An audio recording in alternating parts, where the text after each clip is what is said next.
This is Moments with Foo with James Foo Torres, better known as Foo, the show that takes you around the world to share interviews with some of the most successful and relevant people on the planet, hear their stories, and get the most important business lessons they have learned on their road to success, and get exclusive advice on how to implement their success into your life and business. Moments with Foo is brought to you by the Strategic Advisor Board and your host, Foo.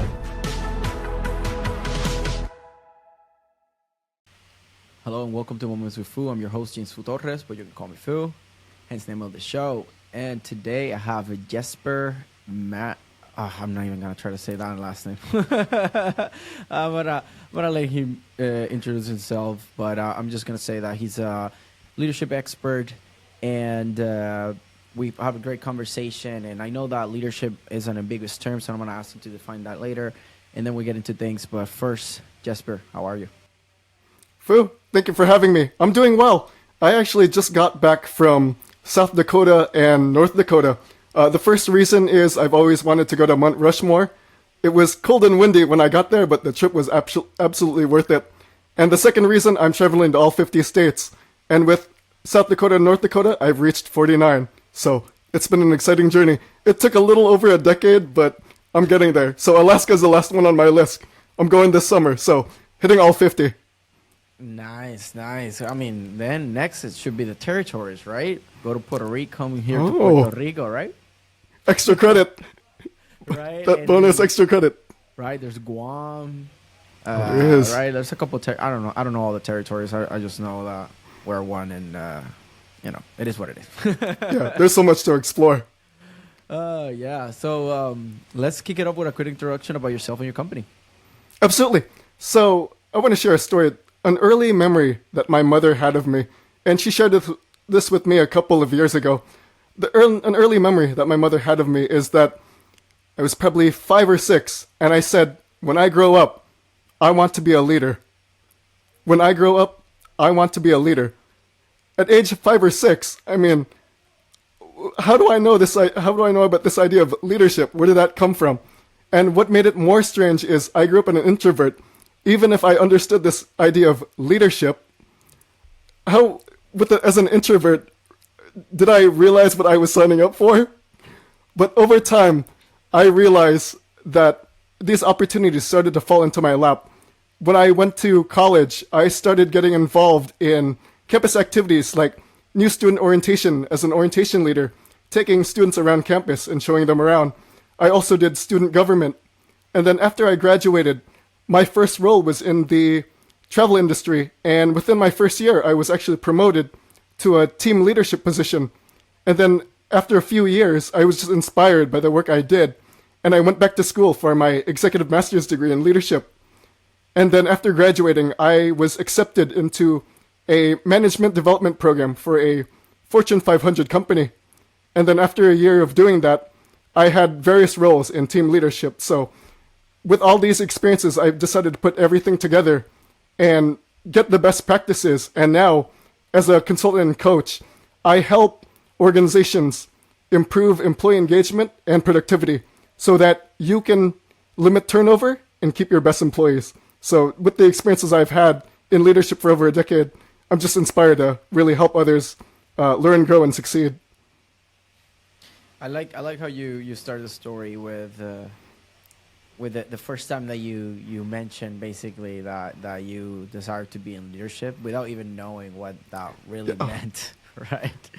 And then from there, things are starting to evolve, and you're starting to give meaning to it and start working. And it's interesting how you went from, okay, something worked, you got inspired by it, then you went and got a master's. So you saw you saw the need to go again to school just so you could get to the Fortune 500 companies. It did work out, but was that how you looked at it, and that's why you went to the masters?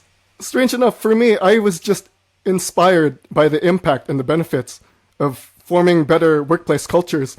And then when the school had a career fair, one of the tables was that company. I approached them, wanted to get information. I applied, got the interview, and then landed into the program, and that's how I really started my journey there. Interesting. And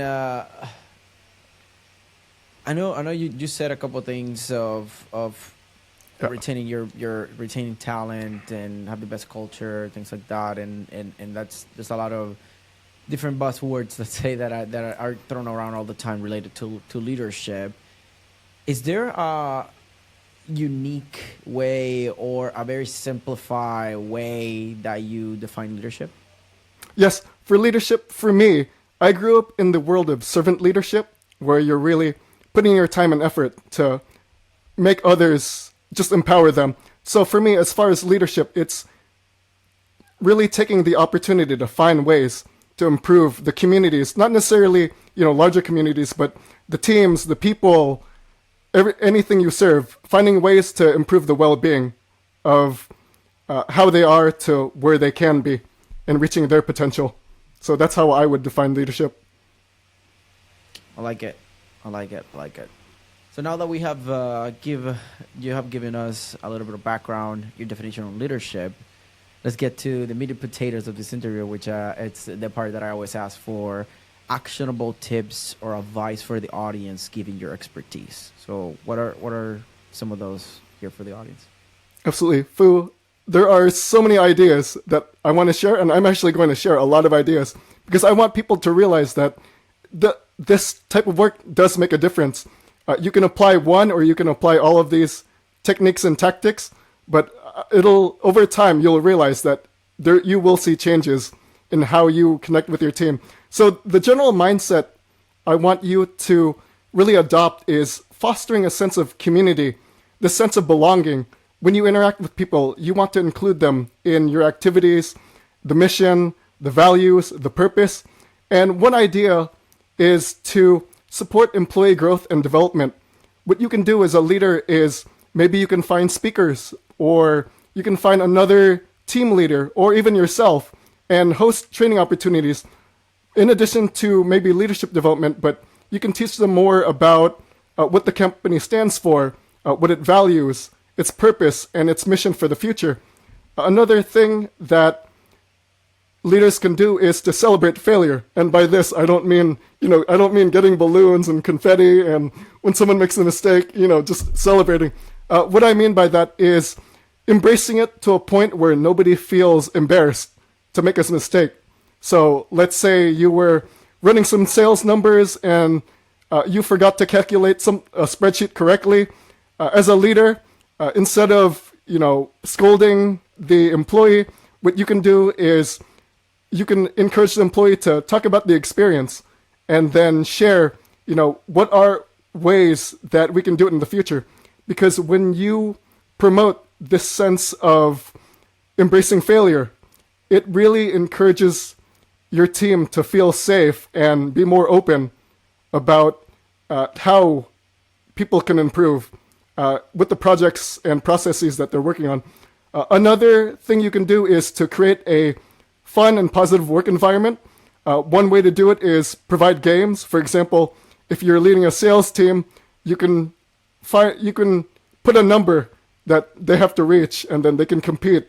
Another is a contest where if there are any goals that your team is trying to reach, you can really put that together. And then another one is trivia. You can really quiz your employees on maybe systems, processes, even the company's history, because the reason you want to promote a fun and positive environment, there's a community leader in my community who really is famous for saying, if it's not fun, it's dead. So I'll say that again. If it's not fun, it's dead. If people are not excited by the work they do, you can't really expect that project to move forward to the best of its ability. So you really want them to make sure they're really enjoying their time.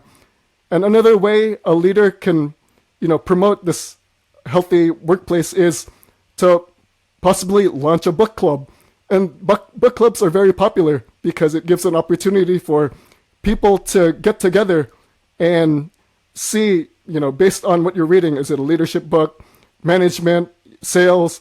It really gives people to learn together and really share and discuss what they've learned so they can apply these new ideas into the workplace. And then, of course, there are movie tickets, pizza, take your dogs to work day. Those are additional ideas. And then another thing a leader should do is promote coaching and mentoring. Really take the time to get with your employees. It doesn't have to be formal and complex. It can be a quick 10-minute check-in. Go to your employee, say, is there any way I can help you? How are you doing at your work? What are your favorite parts about it? What are your least favorite parts about it? And how can we make that better for you? That way, when you're promoting that coaching and mentoring, that really builds the relationship between the leader and the employee. And then there was one more thing that you mentioned in a previous conversation, and I really liked it, and that was free food. And I think that's a wonderful idea. I think for companies, that's a great resource. And I was curious to know your experience about free food when you were in corporate. It was amazing because I really felt taken care of. And I think that's the main message that you are communicating here is how do you let your employees know that you actually care about them? And what more powerful, I mean, there's very few things that are more powerful than feeding your people. I mean, that is symbolizes, or at least for me, I mean, maybe because I'm Hispanic from Puerto Rico, my family is like very big on food. So when they take care of my food, I feel like they're treating me like family. They're feeding me. And that caused such a huge impression about like how good they, how much they care about me. I told everybody, it's like, oh, like Intel is feeding me, like the fact that that my job was feeding me, and I told people, they were like, oh my god, like wow, that's amazing, like they really care about you. So that definitely and I think that's pretty easy. It's very powerful, and it's relatively simple to organize, especially if you have a big you have a corporation, right? Like it's big, at scale, things are not that expensive, and that's if you count it as a benefit, and now people want to stay more, they're saving all this money, so it's like they're making more because they're saving this money, they're saving time, they don't have to like go out or eat, and you're incentivized to stay inside, which helps you to be more in time to your work and not have any like maybe like you go out and you crash or something, then you can't go to work, right? All those different things that can happen if you just stay in and then you give them really good food. That really makes a long-lasting impression on the culture, and also even it's good PR. I mean, people start talking about it, right? That's right. So when you brought that up in a previous conversation, I thought that was a wonderful idea. And there was something that you mentioned that really just crystallizes the entire idea of this leadership idea, and that is caring. You want to make sure the people that work for you, that you really care about them. And there was recent research, I believe it's about 79% of employees quit because they're not getting enough recognition from their managers. So this is a reminder, with the team you have, say thank you for the work they do, because it really goes far and it means a lot to them in the work they do. Definitely. I mean, there is no doubt. I mean, people often leave jobs. I mean, more often than not. I can recall like seeing a lot of studies about this, that people quit bosses, not jobs. Right? And you That's right. You have your finger on the pulse on this more than most people being in the leadership. And it's because it's like a lot of people are willing to work really hard and do a lot of different types of jobs. It's just the environment, and most importantly, I would say, is that leadership what really matters. Because I mean, if I'm in a place that I'm just cleaning, but then I have the best boss, I feel like great and all that, and I'm making the money that I want, like I'll clean. Like that doesn't make me feel bad. Like doesn't mean like it's work. I'm getting paid. I'm getting taken care of. Like good, right? And a lot of people think like that. It's no matter if it's something that is super sophisticated that you have to like study a lot, or something that you don't even need to study. It's just a matter of how good can your leadership be, so then your clients can feel safe and they feel like you actually care about them, and now they're motivated to give do amazing work for the company. That is very true, because I know a lot of employees feel burnout, not necessarily by the work itself, but by the managers and how they're being treated by leadership. So that's an excellent point, Fu. Mm-hmm. Oh, this is it's been such a good conversation because it's so important. I mean, in leadership, it's everybody knows that it's needed, it's important, but it seems like most people struggle with it. I mean, I can say personally, being transparent, I even struggle with it. I'm always like, how can I be a better leader for my team, and being able to show that I care, not micromanage, not all this, right? All this different things that especially when you're growing up and you're still trying to figure out yourself, even, right? Teaching that to others becomes challenging. But when you surround yourself with people, like I have a client that he specializes on leadership, like we talked before. Now I'm talking here with you. I've talked to a lot of other people that have come to this podcast to talk about leadership and other conversations, and that's what I learned from their experiences, their stories, my own experiences, and how I unpack them, and like the food thing and other things that I can then use to be a good leader myself.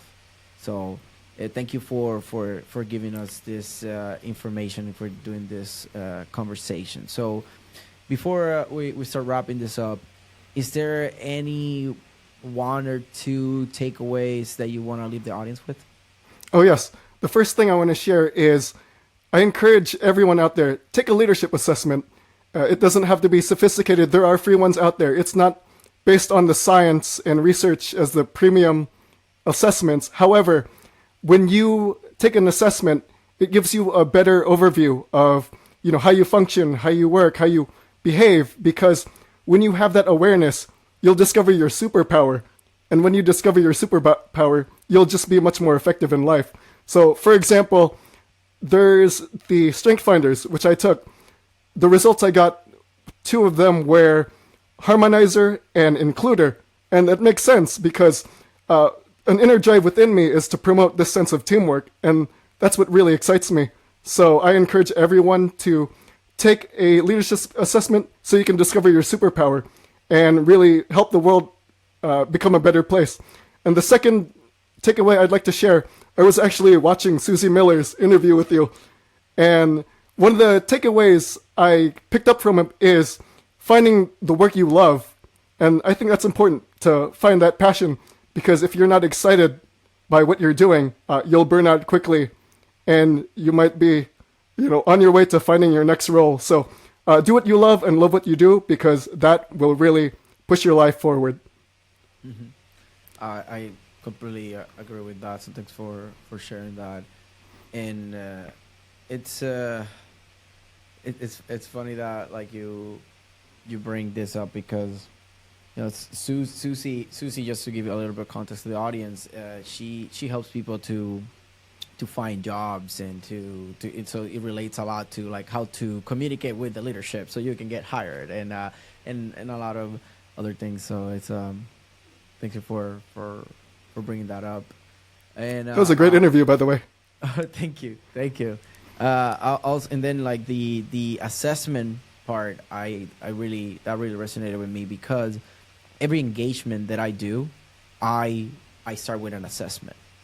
And like I come into businesses through the marketing door, right? Like Jessper here goes to businesses through the leadership door, and some of my clients, they go through like finance, accounting, things like that, right? Like I work mainly with accountants, tax pros. So, but ultimately, it's how do we use that door to get in. We do an assessment, so we put everything on the table till we can understand where you're at right now, what are your capabilities, what are your goals, what you're willing to do, what you're not willing to do, and then put all that together on our report. It's like, hey, there are my findings, or areas to improve, areas to double down, and then this is what I recommend to do short-term, mid-term, long-term, right? So I do this, and I recommend this to all my clients because in order to do a good job on anything that you do on a company, especially something as sophisticated as leadership or accounting